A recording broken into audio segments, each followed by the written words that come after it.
षष्ठ पिलांकर कविता आमे ताको जो ढंग रे पढ़िबा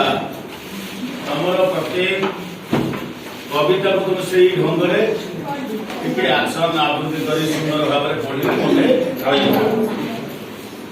बसंत क्षेत्र ऋतु कौन कौन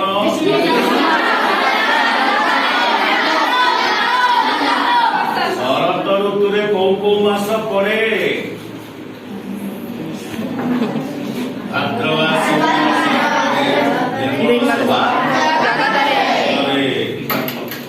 शरत नई कूले कवि हेले राधा मोहन गणनायक कवि किए द्वारा रचित शरत कालीन नदी कूलर सुंदर शोभा से वर्णना करिसंती। आमे पढ़िबा शरत नई कूले शरत नई कूले शरत नई कूले बसिछि मोहि छाई छइल अमृतरु मूले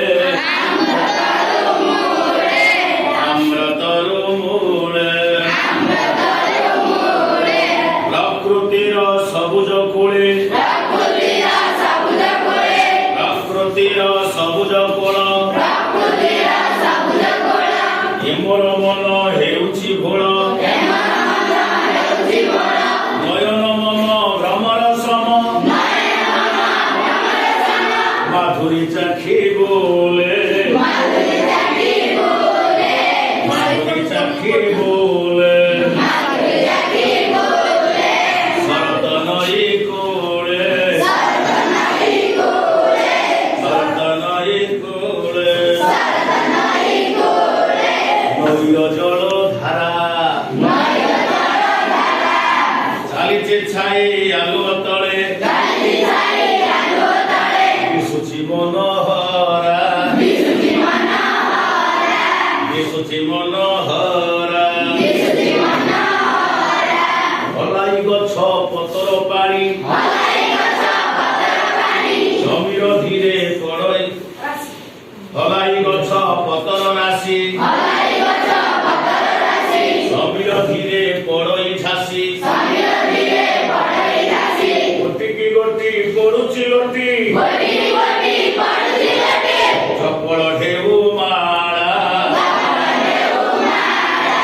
चपल ढेउ माला शरत नई कूले शरत नई कूले मौन बक बसिछि तार स्वर एक पासे शिकार अभिलाषे पाउछि जहा अतुल सुखे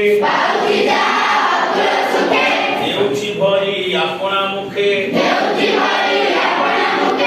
एन्नालिया झांप मारी उठैली आकाशे उठैली आकाशे शरत नई कूले शरत नई कूले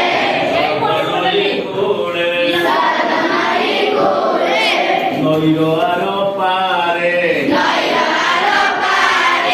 नैर आर पारे विसुची गाई बाछुरी पल सबुज पड़िया रे सबुज पड़िया रे गोपाल पुओ सेठी गाई महिषी सुरे देउची गाई मूर्छनाटी उठुची माती मूर्छनाटी उठुची माती सते पिताले ताले सते पिताले ताले शरत नई कूले शरत नई कूले नैर एई कूले नैर ନଈର ଏଇ କୂଳେ ସେଫାଳି ଫୁଲ ଆକୁଳ କରି ଉଠିଛି ଯାଇ ଦୂରେ ଉଠିଛି ଯାଇ ଦୂରେ ମଧୁର ତାର ମହକ ରାଶି ମଧୁର ତାର ମହକ ରାଶି ପବନ ସାଥେ ଆସୁଛି ଭାସି ଆବେଶ ଭୋଳ ଚିତ୍ତ ମୋର ଆବେଗ ଭୋଳ ଚିତ୍ତ ମୋର ତାହାରି ସାଥେ ଘୂରେ ତାହାରି ସାଥେ ଘୂରେ ଶରତ ନଈ କୂଳେ ଶରତ ନଈ କୂଳେ ବସିଛି ମୋହି ଛାଇ ଛଇଳ